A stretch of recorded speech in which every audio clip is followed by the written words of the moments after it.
Closed again. Classes are canceled for a second time in the South Redford School District. This is all because of a cyber attack. And suing the census, Detroit Mayor Mike Duggan says the 2022 census got it wrong, saying it undercounted thousands of Detroit citizens.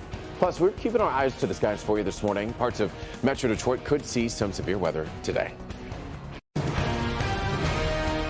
Live from downtown Detroit, Local 4 News at 6 a.m. starts now. Good morning, everybody. Welcome to Wednesday, the 21st day of September. You're supposed to sing it. You're supposed to sing it, Rhonda. You're the singer of our group. But go ahead, you can sing too. I only sing along when the music's playing. I'm not one of those a cappella type people. I feel like Brandon has a cell phone in his hand. No, he doesn't have a cell phone in his hand, but he's got that music queued up somewhere. I mean, it's a favorite. Ready, Kim? Say that you remember. Okay. Dancing in September. Yeah. Never was a cloudy day. There she Hey! Woo! Good morning, the 21st of September. Hope you're waking up well. We have middle upper 60s, drier conditions in the skies. The roadways are still a little bit wet from some wet weather that came through here in the overnights. But exact track 4D radar not showing anything locally. We go all the way across Lake Erie into northern Ohio. And this area will be plagued by severe weather later today as well. We're sort of on the fence. We've got warm, muggy weather coming in with a cold front, and that does create at least a marginal risk for severe weather later in the morning through the early afternoon. We'll say 11 a.m. to 2 or 3 p.m. At the bus stop, though, this morning, again, slippery streets, mostly dry, middle 60s. It'll be mid-80s, feeling like 90. And again, we'll have to keep eyes to the skies, especially those along and south of I-94. Now, here's your time saver traffic.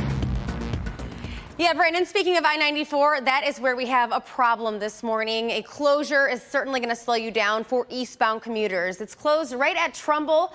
So in the meantime, we want you to exit early at eastbound I-96. You can take that to northbound I-75 to get around this. And that you go, sorry, that's a lot of words.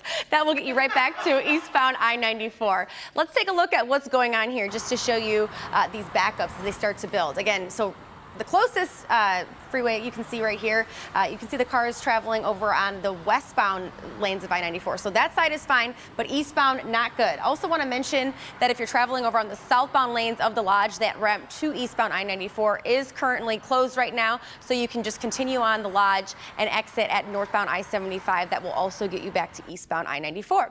And here's a look at your 1-800 call Sam Trapper shot. This is a different area, I-75 right at the Davison. Smooth sailing through this area. However, the roads still a little damp from yesterday, so just keep that in mind, but no slowdowns to report here. Evrod? That was a lot, Kim. Yes. That was a lot. She's got her hands tied and her tongue tied this morning. All right, we'll be checking in with her throughout the morning. Brandon as well. In the meantime, it's 6:03 and classes are canceled for a second day at the South Redford School District. And it comes as the district is investigating a cyber attack. And there are a lot of questions and also concern over what information may be out there in the wrong hands, personal information of parents, students. Let's get to Nick Monticelli with more on what we know and the warning that's out there for everyone related to the school. Yeah, Rhonda, that concern is actually very justified, too, because the district sees what happened yesterday as a major threat and a big problem. Canceling school yesterday, canceling class today, and still setting up the warning that nobody should be using district-issued devices yet. After this cyber attack closed the South Redford School District yesterday, the district is closed again today, still sorting through how this happened. 3,146 students impacted, as well as their families, whose personal information may now be in the hands of criminal hackers. Yesterday, South Redford Schools said due to a cyber attack, the South Redford School District is closed today. Do not use your district-issued technology devices. And that still applies today. Do not use district-issued devices. The district says it's working with its cybersecurity team to resolve the issue, but what's unknown is how serious this cyber attack is. Ilya Elkin, a technology expert, says hackers are targeting everyone. People don't care who they attack. I mean, they will come after, like I said, teachers, they'll come after principal, but the worst is they'll actually come out after these students. For those at home and in the school, keep an eye out for phishing emails that look like they're coming from the superintendent or your child's teacher. If one person clicks on a link, personal information can be exposed, sold, and identities can be stolen. Make sure you train. Look at every single letter in emails because that's happening a lot. So the advice to all those in the district right now, keep an eye on your bank accounts, your email accounts, all of your accounts over the next couple of days and weeks. Again, because they don't know yet what information may have been compromised. And again, school's still closed today, and the warning to not use those devices is still out there. So we'll wait and see what the next steps are. We're live this morning. Nick Monticelli, Local 4.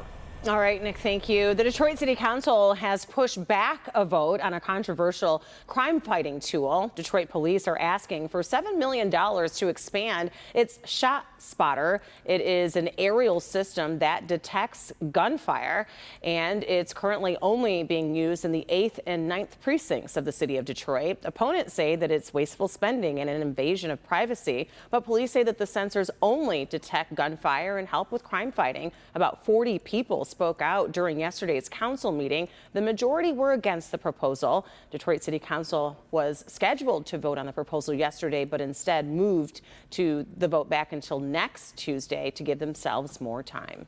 Detroit police need your help in finding the man who carjacked a 95-year-old woman. This is in Palmer Park.